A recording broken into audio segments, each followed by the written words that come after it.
Красивую, эстетичную, комфортную городскую среду хочет видеть каждый человек. Благоустройство играет важную роль в развитии района и повышении качества жизни населения. С 1 июня в Тхуарчале ведутся ремонтные работы на проспекте Свободы. Эта дорога проходит через важные объекты города и активно используется жителями. Капитального ремонта здесь не было более 30 лет.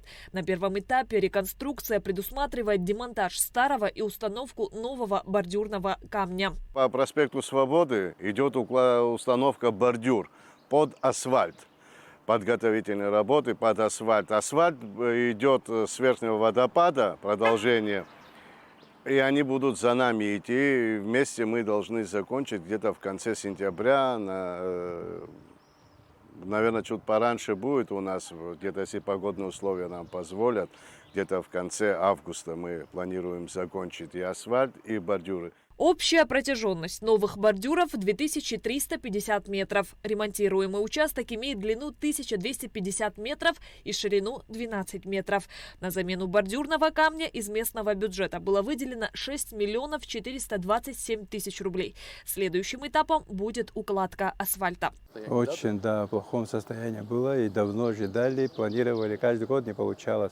Сейчас мы уверенно ждем, что до конца года асфальтчики нам положат эту дорогу, асфальтируют. Эта дорога послевоенная еще не ремонтировалась. Первый раз мы этой дорогой занимаемся, проспект Свободы, в данное время. От подрядчиков мы ожидаем в течение 2–2,5 месяца получить под асфальт, подготовительные работы они должны выполнить. Они занимаются сейчас укладкой брусчаток,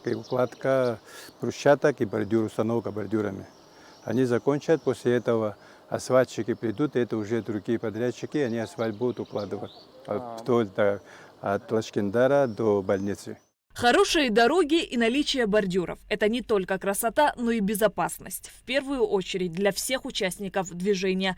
Жители города положительно оценивают начало ремонтных работ. За моей спиной проспект Свободы, и очень красиво там делаются бордюры, дороги строятся. В общем, город процветает, и мне это очень нравится, и я очень рада. Нельзя не отметить, что с каждым годом Тхуарчалский район преображается. Руководство страны и местная администрация делает для этого все возможное.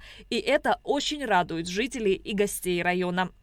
Шазина Ханагуа, Сергей Каджая, Абхазское телевидение.